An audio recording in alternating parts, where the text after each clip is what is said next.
during this time, this chap moved into the bungalow next to me. His name was Robert. And he basically said that if I was to take a small package to Tokyo for him, he would give me £1,000.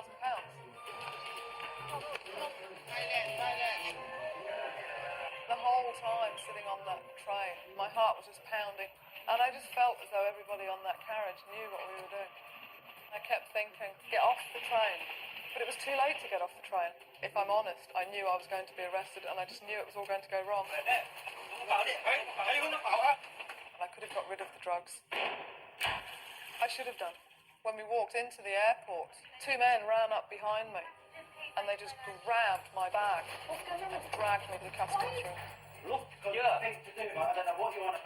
them the truth. And of course then I did begin to panic because I thought there's no way out of this at all. They will impose the death penalty. I was 27 at that point.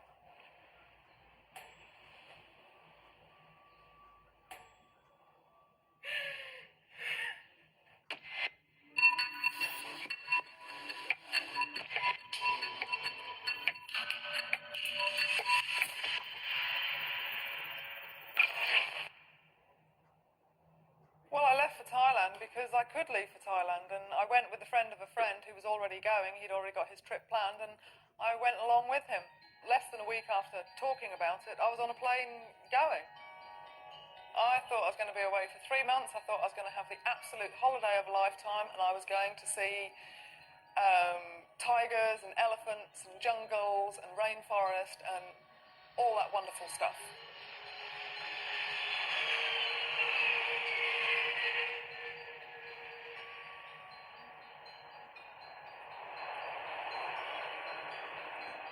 We decided, John and I, that we were actually going to walk to Bangkok because it was a nice day.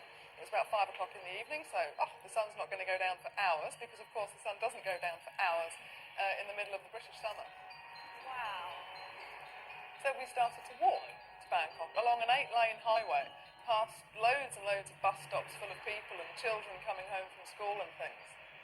And taxi drivers would pull up and say, you know, do you want a lift? And cab to Bangkok. We're like, oh, no. They look so miserable. I promise you, this is the best way to see Thailand. Oh, when I first got there, it was just totally overwhelming, and I was excited and anxious and a little bit nervous and cautious, but almost I was on sensory overload, really, with the sights and the smells and everything that was going on around me, and I was just in awe of the whole place, really.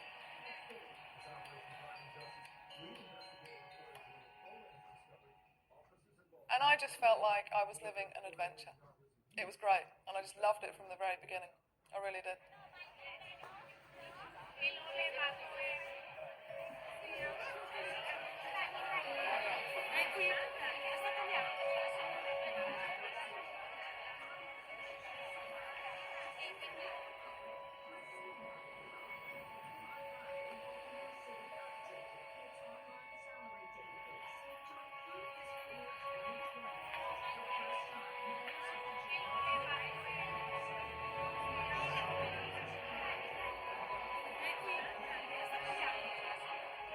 Well, I didn't stay in Bangkok very long. The guy I went with was going south. That was the end of that relationship. It wasn't an intimate relationship or anything like that, to add. And that's when I saw the Khao San Road, which is the sort of young, hippie backpacker area, and I was quite disappointed with it, really, because it was so Western. It was not like being in Thailand at all. And I honestly didn't stay in Bangkok very long. It was a bit too much at first. It was just so overwhelming. So I bought a ticket. I bought a boat ticket to go down to one of the islands. Didn't really know which one to choose, so the woman said, you might as well go to Koh Samui.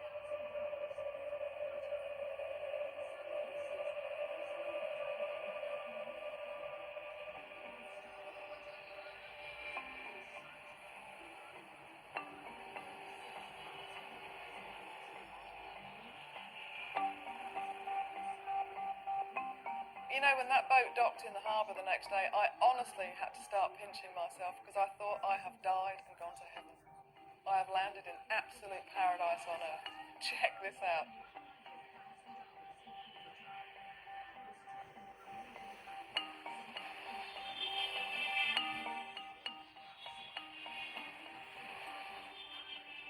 I'd never seen tropical beaches. But within a couple of days of being there, I just knew I was born to live on a beach because I just came alive on that beach. I loved it.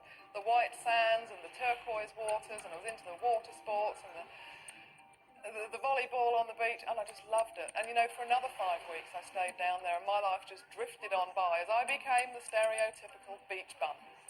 Got my hair all plaited up and got the suntan and loved it. Absolutely loved it. And I really was beginning to fall totally in love with Thailand.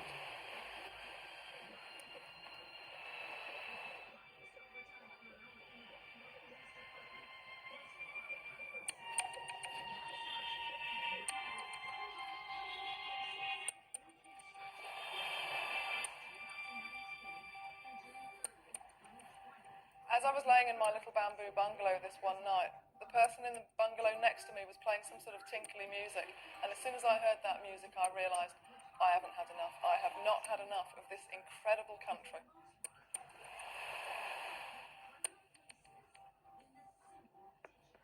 And I was not ready or prepared to go back to what I remembered as that miserable grey little island that I was supposed to call home.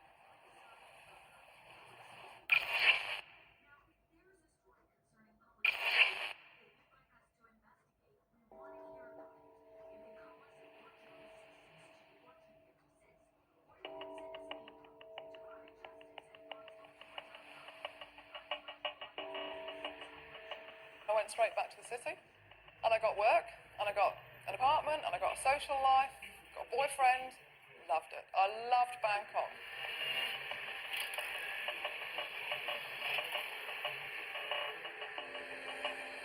It used to take up to 3 hours to get to this school that I was working at if I used the road, so I would ride the canals. But the trouble with the canals is that you are riding on an open sewer, an untreated, unfiltered open sewer. And the Thai people just take a book or a piece of paper, fold it in half, and they put it over their mouth and nose, and it protects them from the water. It's such a simple solution, but it works. Now, I wasn't very diligent with my book or my piece of paper, and I remember I got splashed one morning. I like to think that I didn't lick it away, but I think I probably did, and then just kind of hoped, oh, I'm sure that'll be okay, you know, a bit of dirty water. It'll be okay. But of course it wasn't okay. And I woke up the next morning and I was so violently ill that I honestly wondered whether I was in the process of dying. But I am prone to hysteria and overreaction, so I told myself, just calm down a bit, it'll be okay. Went along to see this doctor, and he said, you've got amoebic dysentery, you've picked it up from the canal water.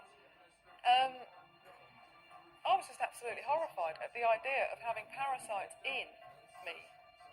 Life seemed to be going from bad to worse, and I was getting more and more miserable. So I decided that, I would go down to this island. I'd take a break, I'd be in a nice place with nice people, get my head together, then come back and make a fresh start in Bangkok, get work and buy my ticket to go home.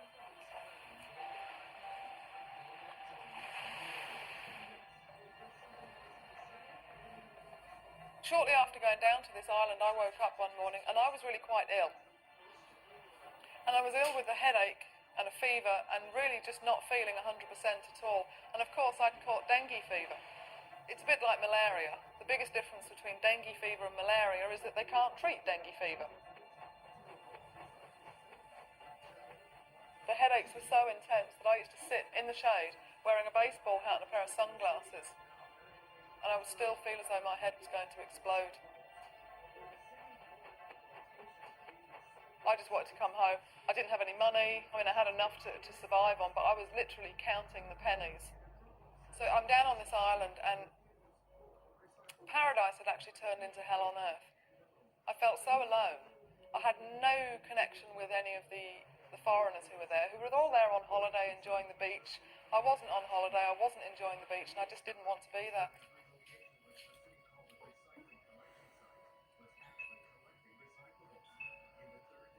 But during this time, this chap moved into the bungalow next to me. Yeah, you. His name was Robert. Sandra. Nice to meet you. Yeah, it's hot, isn't it? And when I look back on it, that chap was like a refreshing breath of British fresh air. He was so English. The room's nice. Yeah, not bad at all. Yeah? Yeah, fine. I'll check in and I'll come out and say hello, yeah? Okay. He looked like he had just stepped off a plane from the country which, at that time, I probably would have crawled over glass to get to.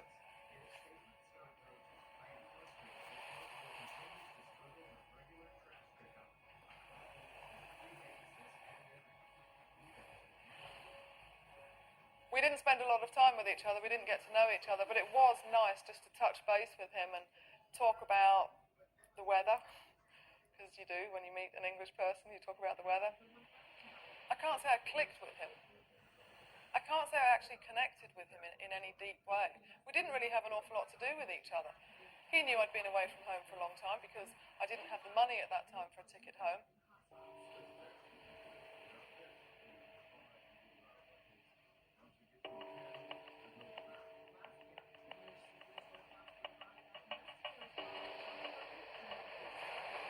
What's the free do then? 3 is clear. So that's a good one to have.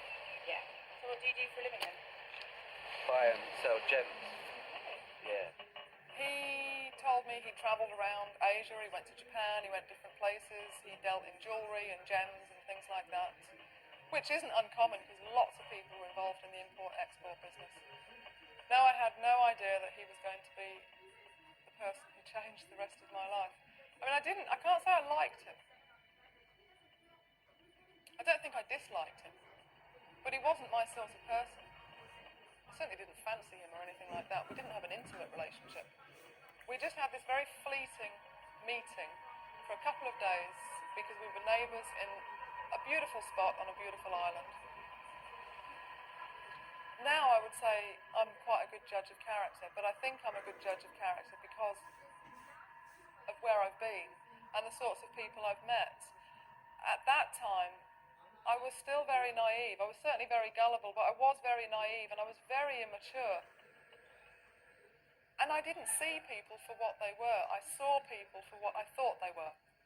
I certainly had my suspicions, but to be fair, an awful lot of people who do that backpacking route through Thailand and hang out on the beaches for a long time are partial to drugs. And I just assumed that people were good-natured and honest and loyal and decent people. Not everybody is. I needed to get back to Bangkok because I needed to phone my family at Christmas time. I could have phoned from the island, but I couldn't remember their phone number at the time, and I knew I had to get back to the city where I had my phone book so I could make this phone call and wish them all a happy Christmas.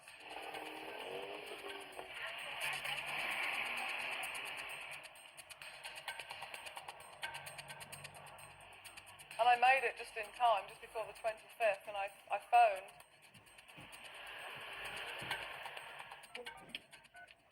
It was quite an emotional phone call because, again, I was lying and saying that everything was absolutely fine, and everything wasn't absolutely fine at all.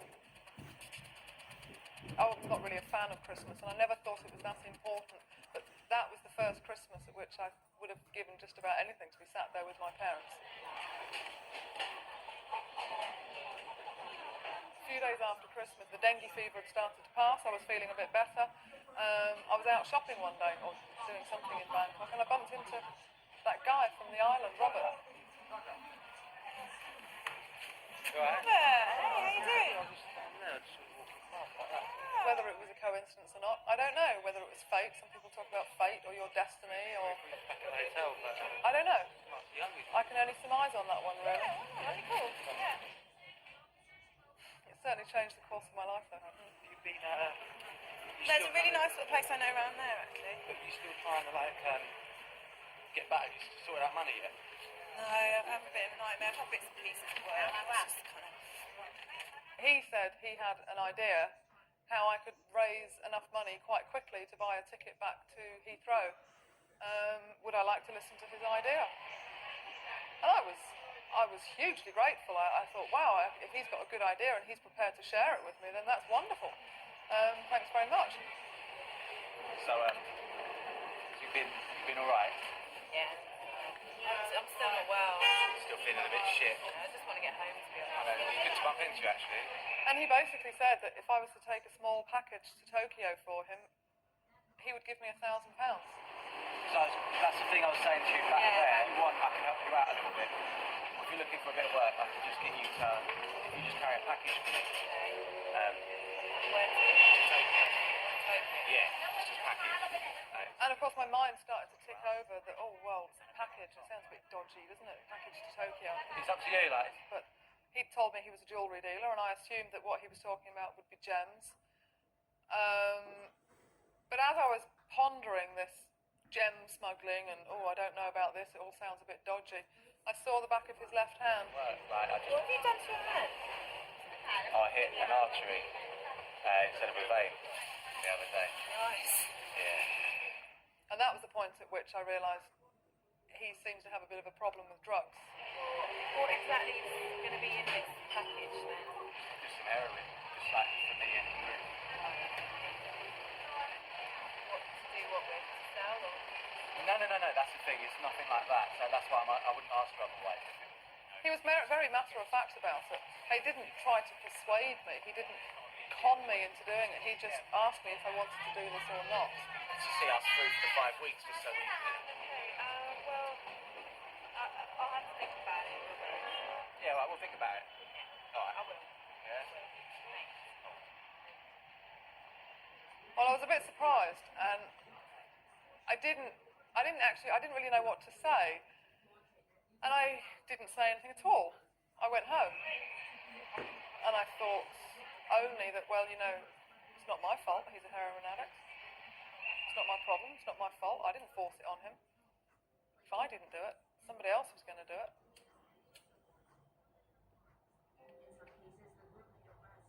And I knew that he wasn't going to sell it. I thought, well, if he was standing outside of school gates and selling it to 10-year-olds, then it would be a bit different. But he's not even going to sell it. So maybe it's not so bad after all. And anyway, nobody would ever know if I did it just once. And beyond that, I didn't really think about it because all I wanted was for it to be okay. I just wanted to do this one thing, and it seemed so easy. Just go to Tokyo, come back, buy a ticket, and go home. I should have thought it was strange. And now, of course, I'm asked all the time, didn't you think it was odd? Why didn't you ask him to take it himself? Well, that's logic thinking, and I wasn't thinking logically. And I think being English, I trusted him.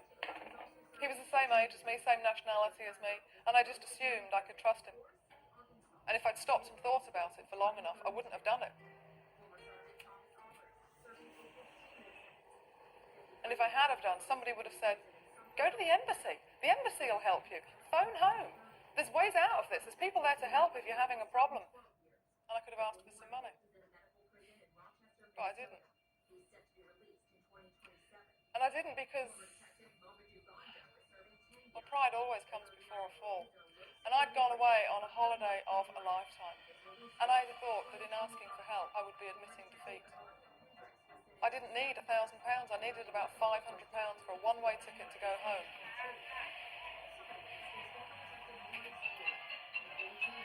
Once I decided that I was going to do this, and I'd agreed to do this, the days just seemed to disappear in a bit of a haze, to be honest with you. I didn't think about the negative consequences, and I didn't make a list of pros and cons. All I was thinking about was just do this one thing.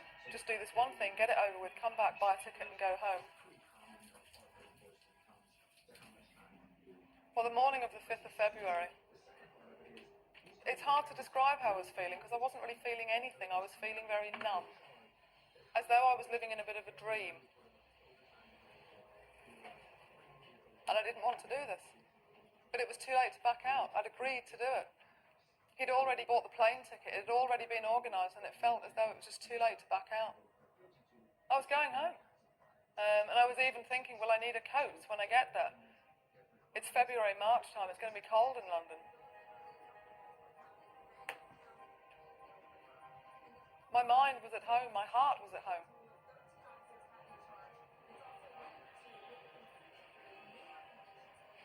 About halfway through the day, I'm not sure what time it was, Robert came round.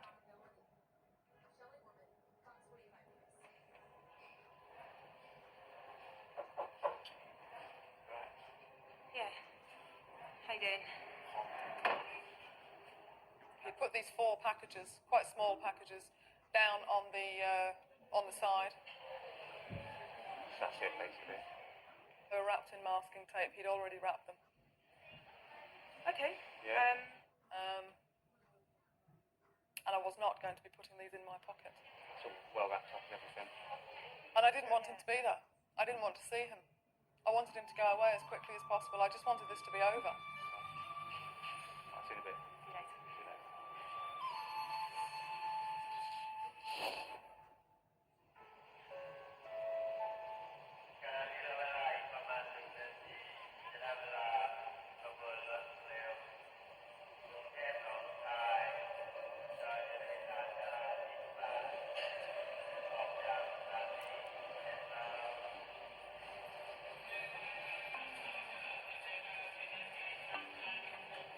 We'd arranged to meet at the ticket office to the express train to the airport. Horribly, at the end of the day, we were at different ticket offices.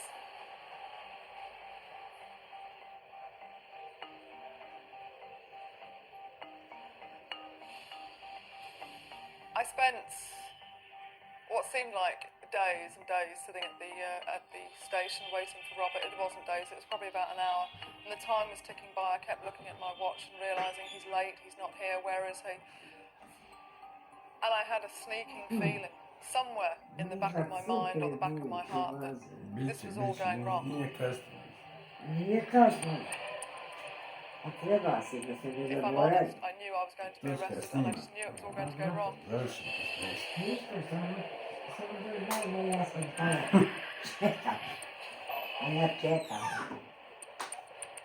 And eventually I walked up the platform and I saw his girlfriend running down the platform, and she looked very angry and, oh, where have you been? And we've been waiting for you. And I said, but I've been waiting for you. And it turned out that there was more than one ticket office.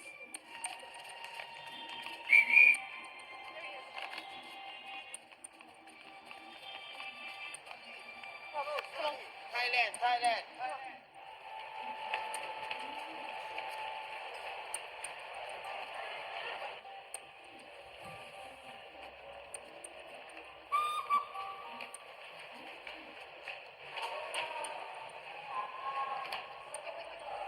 We eventually found a train that was going to the airport. It wasn't the express train, it was just a normal train that stopped at every single train station on the way to the airport.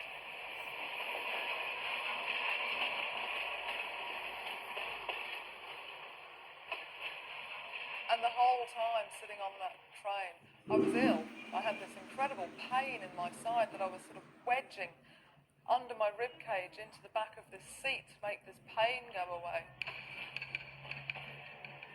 We were the only foreigners on the train. Everybody else was Thai and they were commuters. And I just had a feeling that they were all looking at us because they all knew what we were doing.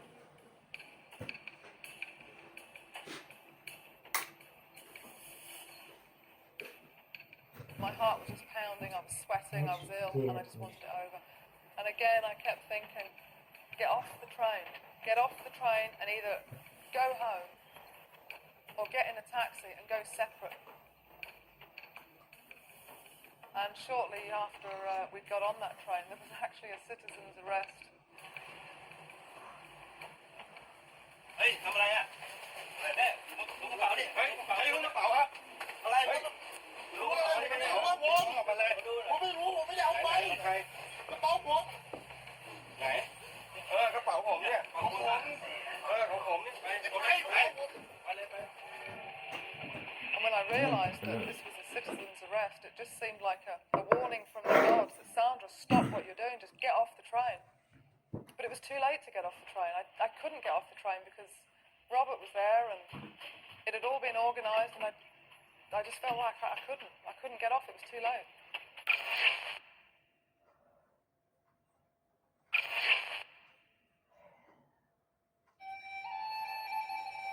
When we walked into the airport, it just seemed very, very, what we were doing became very, very real.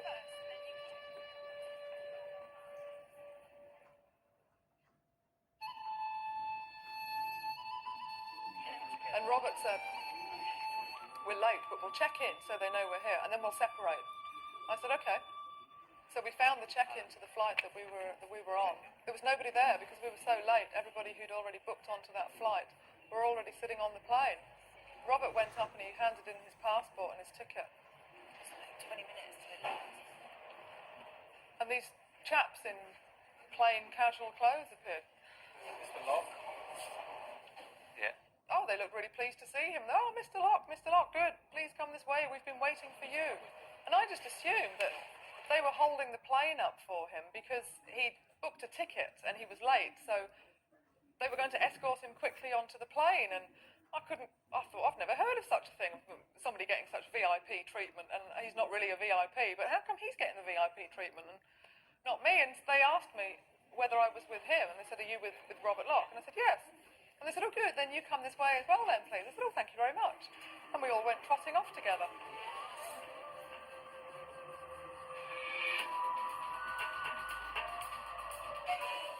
But we went all the way through the airport, down this little corridor, and into this little room.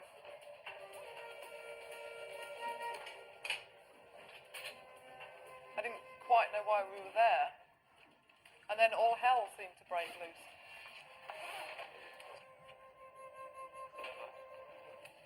Can you kind of explain what you're doing? Or? And I looked up to my left, and there was a board covered in photographs, and on the top of the board they'd written customs seizures. And that was the point at which I realised that these chaps from the check-in counter were actually customs officers. Just a book. They had received a tip-off about Robert, and the British Embassy had told Thai customs to wait for him at the airport. Wonder what? And I just stood there thinking, oh shit, this is really bad news. This is not supposed to be happening. Can someone explain what's going on? Can someone speak English to us? Just keys. I had a feeling in the morning that it was all going to go wrong, and there, lo and behold, it was going all terribly wrong. But nobody was interested in me or my bags, or they didn't take my shoes off or look in my belt or anything like that.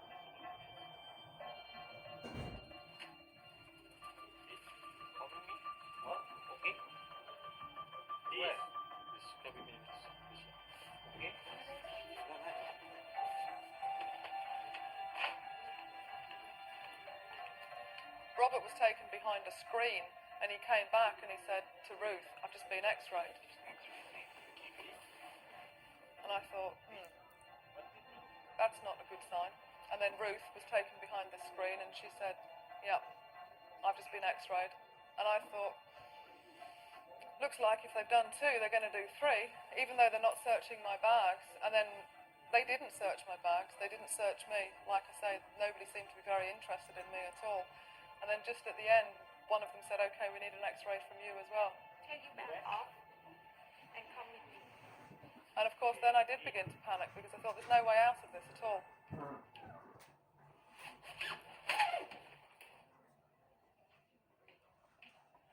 So they took an x-ray and then they said you can take your bags and you can go now. And we left. I just assumed it hadn't showed up on the x-ray. And I thought, well, gosh, that was quite lucky, wasn't it? It obviously just hasn't shown up and we're okay. They took us to the Bureau de Change because we didn't have any money. So we went and we changed money.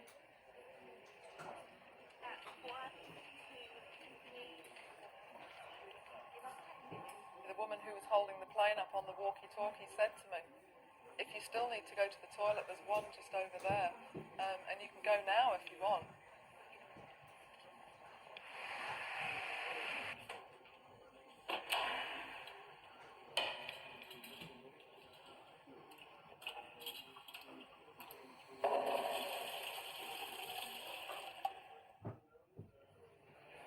It's okay, I'll go on the plane. Are you sure?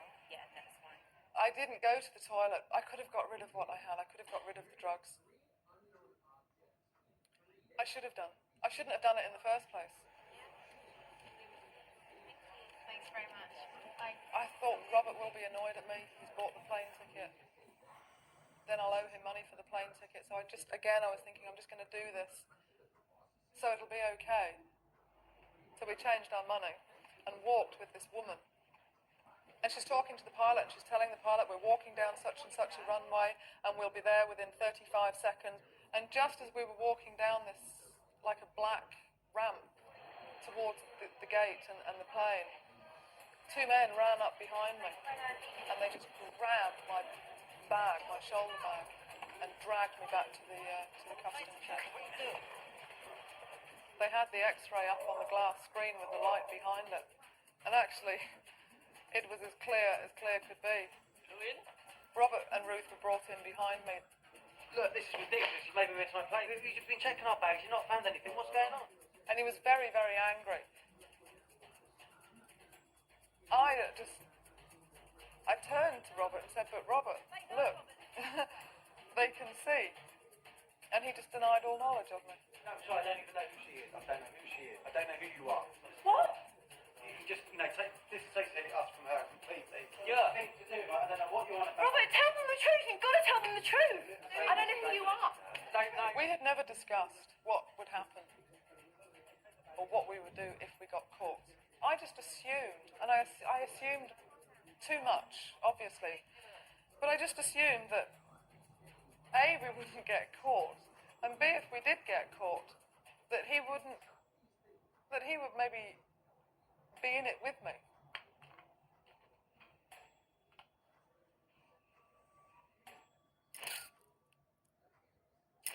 And I was really quite surprised, and I was a bit hurt, and terribly disappointed, but then of course I began to realise, I don't even know this guy. I've just done this thing for him. I don't know him. And all of a sudden, of course, I felt very alone. And I was actually very alone because almost immediately we were all three separated.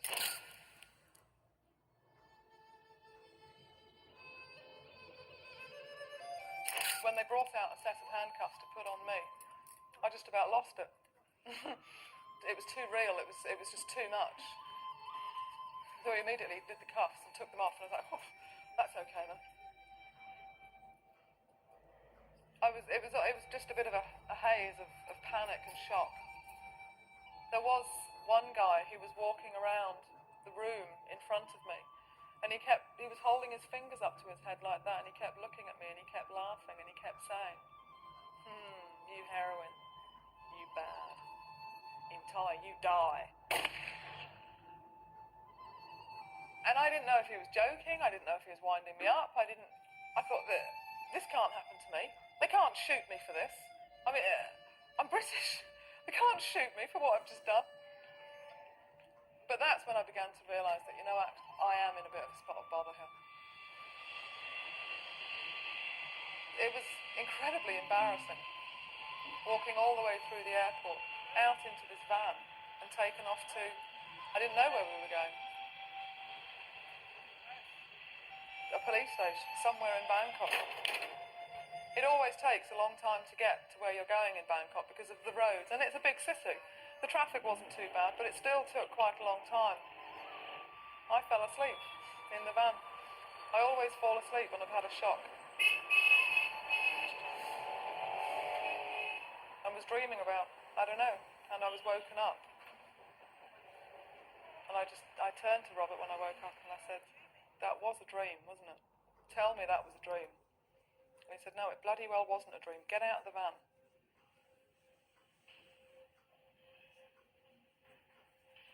We were put in separate cages that were opposite each other and separated by a walkway.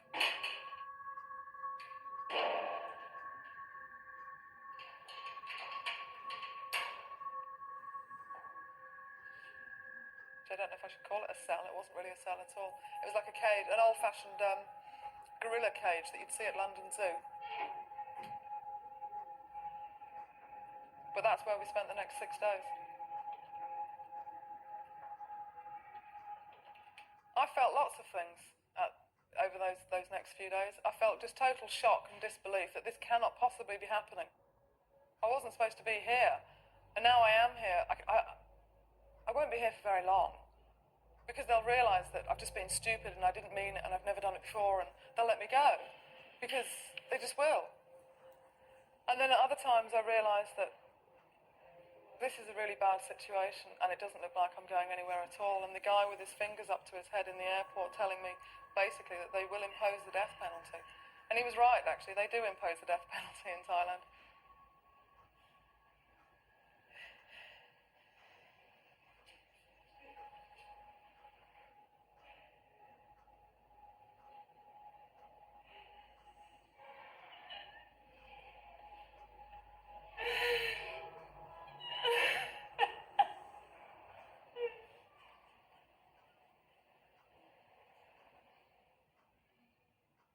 I was so totally disgusted with where I was and what I'd done, and I was so disgusted with myself and so ashamed of myself that I bought a piece of paper and a pencil from the policeman downstairs, and I wrote a letter to my parents. And I wrote and I told them to forget they'd had a daughter. And I just thought that if they were to do this, they could just move on with their lives. I told them to burn all the photographs, tear up all my letters, never mention my name again. Just get on with the rest of your lives and forget all about me. A woman came from the British Embassy to see me, as they always do when there's been a foreign arrest in a country. And she said that she wanted my parents' name and address because she thought they should be informed. And I said, no. Don't tell my parents. Don't tell anybody. And she said to me, well, Sandra, the media might be quite interested in this case. And I thought, she's off her head. Why would the media be interested in this? And she said it would be better for your parents to hear the news from us than to hear the news from a reporter or to hear it on the radio one day. So I gave her my parents' address and their names, and they sent the policeman round to their house, and this policeman knocked on the door and told them.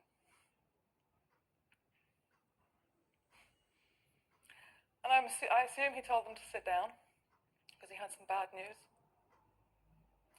And then he told them that their daughter had just been arrested in Thailand on a drugs charge.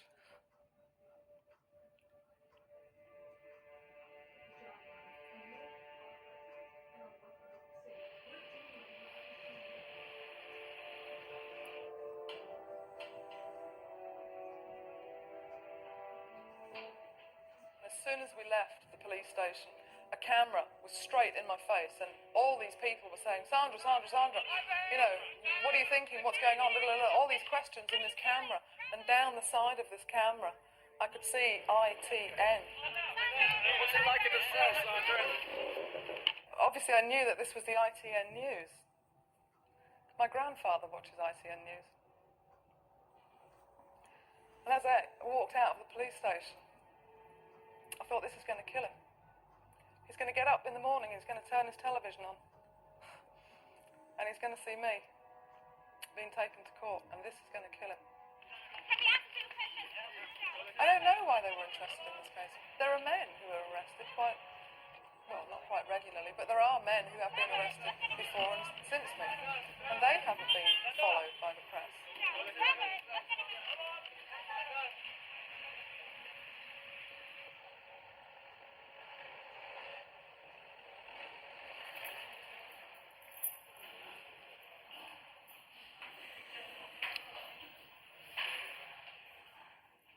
The next morning I was called for a visit.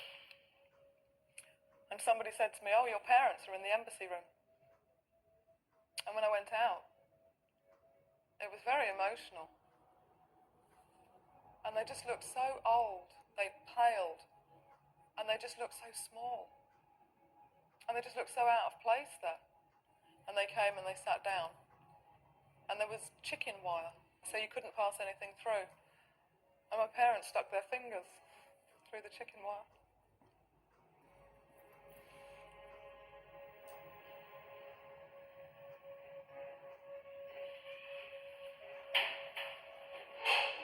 The sleeping conditions in Ladyao were like sardines in a tin. No, they weren't like sardines in a tin, actually, because the sardines have got lots of room for tomato sauce. We didn't have that much room.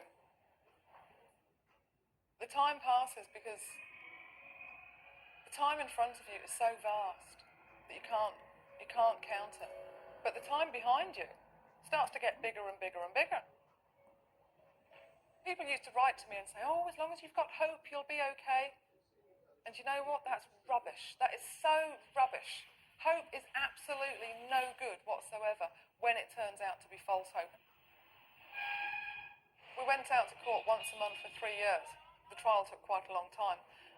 When the trial was completed, we went out for sentencing. It was a sobbing Sandra Gregory who arrived at court to hear her fate almost exactly 3 years after she was arrested trying to smuggle 3.5 ounces of heroin through Bangkok airport. She was bundled into the court cells, still protesting they were not her drugs. In evidence, Gregory claimed the heroin belonged to her co-accused, Robert Locke from Cambridge. No drugs were found on him. The judge is reading in Royal Thai, and the only words I caught were Pahan Shivit, which means termination of life. After a 10-minute hearing conducted in the Thai language, Gregory had her sentence confirmed by a translator. And the guy at the airport with his fingers up to his head was quite right. The death penalty is the mandatory sentence for the crime I'd committed in Thailand. And it is death by machine gun. They used to bend people over a cross and they would hold on to a Thai orchid and they would be shot through the back. And I turned to this journalist who I'd never seen before and I said, well, what did Robert get? He was stood about 6 foot away from me. Osha said he got Yokfong. They lifted the charges with him. It's not fair to my parents. I'm so sorry. I'm so sorry to my family. Really, I am. I'm so sorry.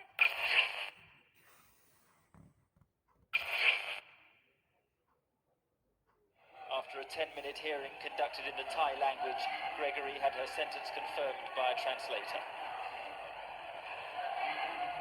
And it was a woman behind me. She was Thai, but she was working for an English newspaper.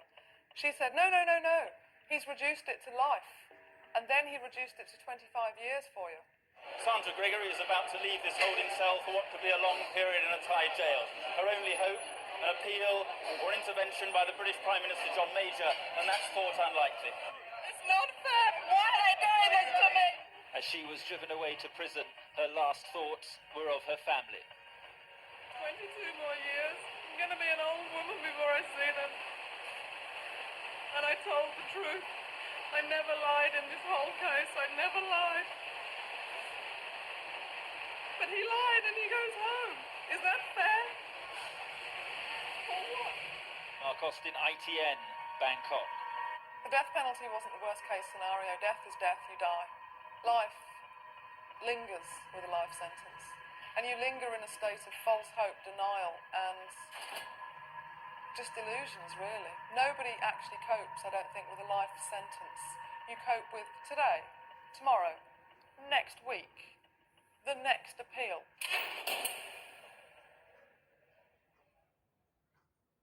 I spent 4 years, 4 months and 4 days in Ladiao prison. I wasn't counting.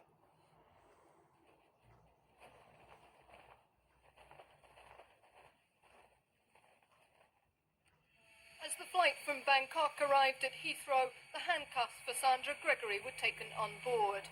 But she was home to Britain for the first time in 7 years. We flew into London in the morning. The sun had just come up.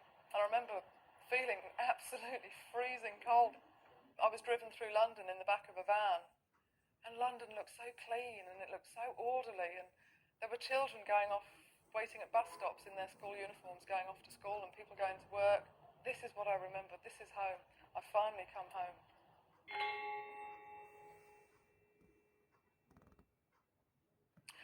The day I was granted my pardon was a big deal. It was a big day. I phoned my parents again because my mother had told me on the phone in the afternoon. The governor had told me to phone my mother.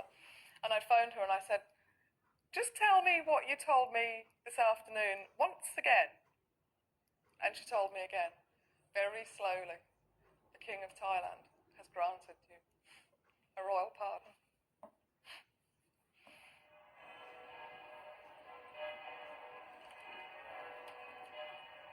2002, I went to university for a geography degree.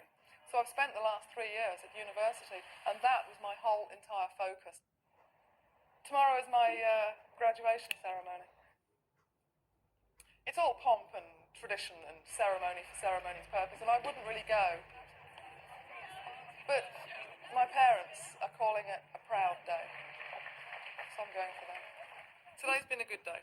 It's been a very good day today. It's been the conclusion of the past 3 or 4 years. It's quite sad in a way. Yeah, I think finally I've done something to make my father proud. In the book.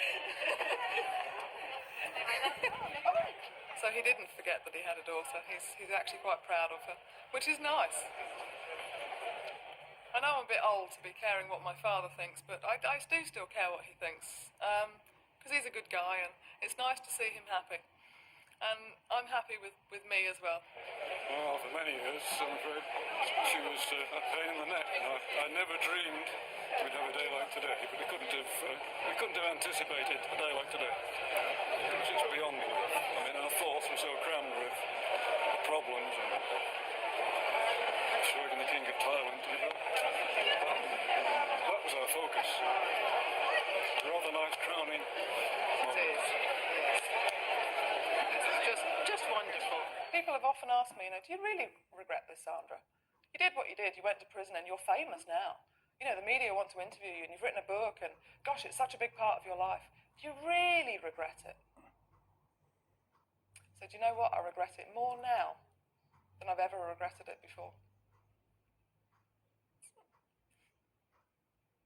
So yeah, I do regret it. And if I could turn the clock back and change it, I would. Of course I would.